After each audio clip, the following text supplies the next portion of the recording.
So hey guys, welcome to Anuki Pathshala. So today's topic is class 8, chapter number 3, science, synthetic fiber and plastic. So previous chapter हमने 6 में previous chapter में पढ़ा था कि fibres किस तरह के होते हैं, synthetic fibre and natural fibre. तो ठीक है, लेकिन इस चैप्टर में हम सिर्फ और सिर्फ सिंथेटिक फाइबर के बारे में पढ़ेंगे और प्लास्टिक्स के बारे में पढ़ेंगे. ठीक है.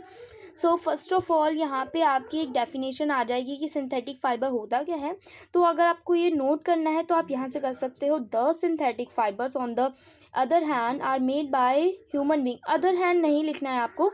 The synthetic fibres on the भी नहीं लिखना है. Synthetic fibres are made by human being, that is why this are called synthetic fibre और मैन मेड.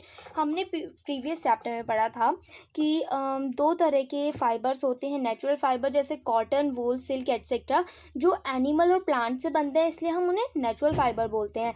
लेकिन सिंथेटिक फाइबर होते हैं मैन मेड, जो इंसानों द्वारा बनाए गए हैं केमिकल से.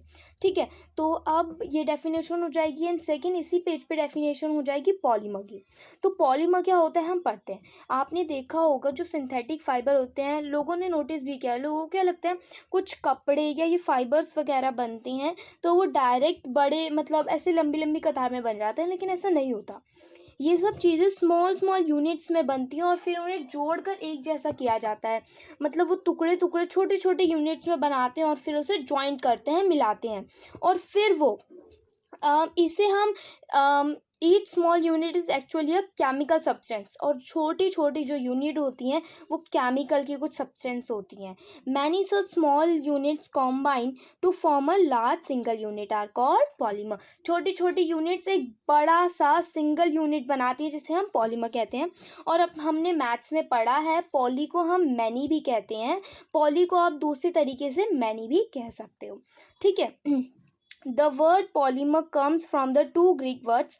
ये पॉलीमर वर्ड दो ग्रीक वर्ड से आया है. जैसे पॉली का मतलब मैनी, जैसे मैंने आपको बताया था. ठीक है. और नेक्स्ट यहाँ मर का मतलब होता है पार्ट, यूनिट मतलब टुकड़ा या कोई छोटी सी unit. So a polymer is made of many repeating unit. जो पॉलीमर होती है वो बार बार रिपीट की जाती है वो यूनिट्स की. ठीक है. तो नेक्स्ट है हमारा यहाँ पे सेल्यूलोज. क्या होता है? Polymer occur in nature also. Cotton for example is a polymer called cellulose. Polymer synthetic के अलावा नेचुरल भी होते हैं जैसे कॉटन, जिसे हम क्या कहते हैं? सेल्यूलोज कहते हैं. नेक्स्ट यहाँ पे इसी उसमें आ जाएगा नायलॉन. नायलॉन जो होता है वो मैन मेड फाइबर होता है जैसे हम सबको पता है. और 1931 में ये बनाया गया था नेचुरल रॉ मटेरियल से, मेड विदाउट कोई भी नेचुरल रॉ मटेरियल, कोई मतलब प्लांट एनिमल की किसी की भी मदद से नहीं बनाया गया था 1931 में. ठीक है. और it was prepared from coal, water and air. ये सिर्फ और सिर्फ कोल, वाटर मतलब पानी, एयर मतलब हवा से बनाया गया था. ठीक है. और it was the first fully synthetic fibre. ये पहला ऐसा फाइबर है जो पूरी तरह से सिंथेटिक है, मतलब कोई भी नेचुरल चीज़ इसमें नहीं है. ठीक है. और नेक्स्ट हम यहाँ पे आ जाएंगे रेयन और आर्टिफिशियल. रेयन फाइबर भी हमने सुना होगा.